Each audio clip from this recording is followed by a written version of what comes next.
حضرت ابو ہریرہ رضی اللہ تعالی عنہ سے روایت ہے، رسول اللہ صلی اللہ علیہ وآلہ وسلم نے فرمایا، اور جو لوگ اللہ کے گھروں میں سے کسی گھر میں اکٹھے ہو کر اللہ کی کتاب کی تلاوت کرتے ہیں، ان پر سکینت نازل ہوتی ہے، رحمت انہیں ڈھانپ لیتی ہے، فرشتے انہیں گھیر لیتے ہیں، اور اللہ ان کا ذکر اپنے پاس موجود فرشتوں میں کرتے ہیں۔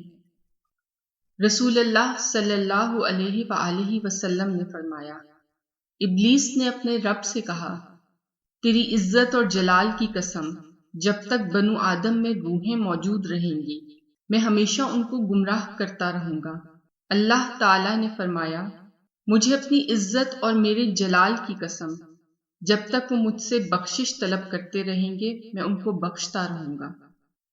نبی کریم صلی اللہ علیہ وآلہ وسلم نے فرمایا، بے شک دین آسان ہے، اور جو شخص دین میں سختی اختیار کرے گا تو دین اس پر غالب آ جائے گا اور اس کی سختی نہ چل سکے گی۔ پس اپنے عمل میں پختگی اختیار کرو اور جہاں تک ممکن ہو میانہ روی برتو اور خوش ہو جاؤ۔ اللہ ہمیں دین پر چلنے کی توفیق عطا فرمائے، آمین۔ نیکی کی بات پھیلانا صدقہ جاریہ ہے۔ اگر آپ نے ابھی تک ہمارا چینل سبسکرائب نہیں کیا تو کائنڈلی کر لیجیے۔ دعاؤں کے ساتھ اجازت۔